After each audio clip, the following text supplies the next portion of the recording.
নমস্কার বন্ধুরা, আমার চ্যানেলের আরও একটি পর্বে আপনাদের সকলকে স্বাগত জানিয়ে আজকের পর্বটি শুরু করছি। সামনেই আসতে চলেছে হিন্দুদের একটি অন্যতম পবিত্র উৎসব রাখি পূর্ণিমা বা রাখি বন্ধন। মূলত বোন বা দিদিরা তাদের ভাইয়ের সুরক্ষার জন্য হাতে রাখি বাঁধেন। তবে শুধু ভাই বোনের মধ্যেই এই উৎসব সীমাবদ্ধ নেই, যে কোনো ব্যক্তির মঙ্গল কামনায় তাদের হাতে রাখি বাঁধা যায়। তো চলুন বন্ধুরা, আর দেরি না করে জেনে নেওয়া যাক এই বছর অর্থাৎ 2026 সালে শ্রাবণী পূর্ণিমা বা রাখি পূর্ণিমা কবে পড়েছে, পঞ্জিকা অনুসারে সময়সূচি, পূর্ণিমা তিথি কখন শুরু হচ্ছে কখন শেষ হচ্ছে, রাখি বাঁধার শুভ সময়, এই দিন স্নান দান ও সত্যনারায়ণ পুজোর শুভ সময়, রাখি বাঁধার নিয়ম এবং মন্ত্র। তবে ভিডিওটির মূল পর্বে যাওয়ার আগে আমার সকল বন্ধুদের জানাই শুভ রাখি পূর্ণিমার অনেক অনেক শুভেচ্ছা। রাধাকৃষ্ণের ঝুলন যাত্রা শেষে শ্রাবণী পূর্ণিমায় রাখি বন্ধন উৎসব পালিত হয়। এই বছরও একই দিনে ঝুলন যাত্রার সমাপ্তি এবং রাখি পূর্ণিমা পড়েছে, তাই এই দিনটি অত্যন্ত শুভ। অনেকে এই দিন নানান শুভ কাজ সম্পন্ন করে থাকেন। এই রাখি পূর্ণিমা বা ঝুলন যাত্রার তিথি এই বছর আংশিক খণ্ডগ্রাস চন্দ্রগ্রহণ দৃশ্যমান হতে চলেছে। চলুন বন্ধুরা, দেরি না করে জেনে নেওয়া যাক রাখি পূর্ণিমা তিথি কখন থেকে শুরু হচ্ছে। 9 ভাদ্র 27 আগস্ট বৃহস্পতিবার সকাল 8:43 থেকে শুরু হচ্ছে পূর্ণিমা তিথি। পূর্ণিমা তিথি সমাপ্ত হচ্ছে পরের দিন 10 ভাদ্র 28 আগস্ট শুক্রবার সকাল 9:28। এই পরিস্থিতিতে উদয় তিথি অনুযায়ী পরের দিন অর্থাৎ 10 ভাদ্র 28 আগস্ট শুক্রবার এই দিন রাখি পূর্ণিমা বা রাখি বন্ধন পালিত হবে দেশ জুড়ে। অনেক সময় ভাদ্র মাসের এই পূর্ণিমা তিথিতে ভদ্রার ছায়া থাকে, আর আমরা প্রত্যেকেই জানি ভদ্রার ছায়া কোনোভাবেই রাখি বাঁধার শুভ সময় নয়। এই বছর ভদ্রা ছায়া থাকছে সকাল সূর্যোদয় থেকে শুরু করে সকাল 7:50 মধ্যে। তার পরবর্তী সময়ে আপনারা রাখি বাঁধতে পারেন।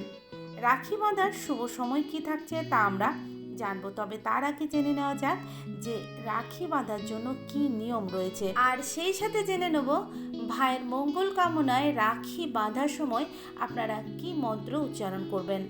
প্রথমেই বলে রাখি, জ্যোতিষ শাস্ত্র অনুযায়ী আপনাদের কিন্তু শুভ এবং ঠিকঠাক রাখি পছন্দ করতে হবে। ভুল রাখি কিনে ফেলবেন না, যেটা আসলে অত্যন্ত অশুভ। তাই ভেবে চিন্তে রাখি কেনা উচিত। বাজারে নানান রকমের রাখি পাওয়া যায় বর্তমানে, বিশেষত চীন থেকে যে সমস্ত রাখি আসে সেগুলি দেখতে খুব সুন্দর হয়। তবে জ্যোতিষশাস্ত্র মতে এই ধরনের রাখি অত্যন্ত অশুভ। আমাদের ভারতে তৈরি যে সমস্ত রাখি রয়েছে, যেমন রেশম বা সুতো তৈরি রাখির ব্যবহার করা অত্যন্ত শুভ বলে মনে করা হয়। এবার বলে রাখি, রাখি বাঁধতে আপনাদের কি কি উপকরণ লাগবে। প্রথমেই একটি সুন্দর করে থালি সাজাতে হবে।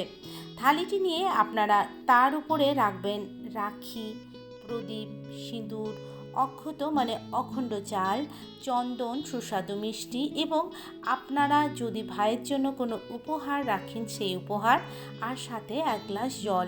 রাখি বাঁধার সময় ভাইয়ের মুখ যেন পূর্ব বা উত্তর পূর্ব দিকে থাকে। প্রথমে ভাইয়ের কপালে দিতে হবে চন্দনের ফোঁটা বা চন্দনের তিলক। তারপর আশীর্বাদ স্বরূপ আপনারা চাল অথবা ধান দূর্বা দিয়ে আশীর্বাদ করবেন। তারপর রাখি বাঁধবেন ভাইয়ের কবজিতে। ভাইয়ের ডান হাতের কবজিতে রাখি বাঁধা শুভ বলে মনে করা হয়। এরপর থালিতে যে প্রদীপ রয়েছে সেই প্রদীপ দিয়ে প্রথমে ভাইকে আরতি করতে হবে। এরপর ভাইকে মিষ্টিমুখ করাতে হবে। আর ভাইয়ের জন্য যদি কোনো উপহার এনেছেন সেই উপহার আপনাদেরকে দিতে হবে। আপনারা যদি চান ভাইয়ের মঙ্গল কামনায় রাখি বাঁধার সময় একটি মন্ত্র উচ্চারণ করতে, তাহলে আমি মন্ত্রটি আপনাদেরকে বলে দিচ্ছি। ওম কান্তিং লক্ষ্মীং ধৃতিং সৌম্যং মম দদাতু চন্দনং নিত্যং সততং ধরাং বহম। রাখি বাঁধার সময় এই মন্ত্রটি উচ্চারণ করে আপনারা রাখি পরাতে পারেন। এবার বলে রাখি, এই দিন আপনারা কোন সময় পুজো করবেন আর রাখি বাঁধার শুভ সময় কি হচ্ছে। অমৃত যোগের যে সময়সূচি রয়েছে তার মধ্যে রাখি বাঁধার সব থেকে শুভ সময় হলো সকাল 7:52 থেকে শুরু করে সকাল 10:19 মধ্যে। 10ই ভাদ্র 28শে আগস্ট শুক্রবার দিন।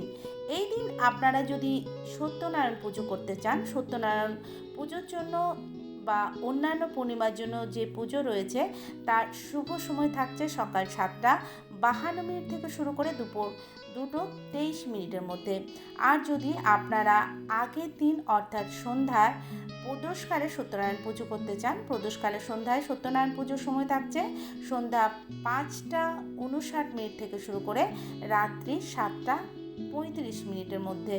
এই দিন স্নান এবং দানের শুভ সময় থাকছে ভোর 5:20 থেকে শুরু করে সকাল 6:30 মধ্যে। সূর্যোদয় থেকে 6:30 মধ্যে আপনারা অবশ্যই স্নান করে নেবেন। আর যেহেতু এমনিতেই সারাদিন পূর্ণিমা তিথি থাকছে, তাই যে কোনো সময় দান করতে পারেন সূর্যাস্তের আগের মুহূর্ত পর্যন্ত। বন্ধুরা, আমার চ্যানেলে অলরেডি একটি সত্যনারায়ণ পুজোর ভিডিও দেওয়া আছে, আমি ডেসক্রিপশন বক্সে লিংক দিয়ে দেবো, আপনারা সেখান থেকে দেখে নিতে পারেন। তো বন্ধুরা, আমার ভিডিওটি আজকে এই পর্যন্তই। আশা করি ভিডিওটি কিছুটা হলেও আপনাদের উপকারে লাগবে। ভিডিওটি ভালো লাগলে লাইক, কমেন্ট এবং অনেক অনেক শেয়ার করবেন। আমার চ্যানেলটি সাবস্ক্রাইব করা না থাকলে চ্যানেলটি সাবস্ক্রাইব করে পাশে দেওয়া বেল আইকনটি ক্লিক করে অল করে দেবেন, তাহলে আমার পরবর্তী আপলোড আপনারা খুব সহজে পেয়ে যাবেন। আজকের মতো বিদায় নিচ্ছি। সকলে ভালো থাকবেন, সুস্থ থাকবেন। আপনাদের অনেক অনেক ধন্যবাদ।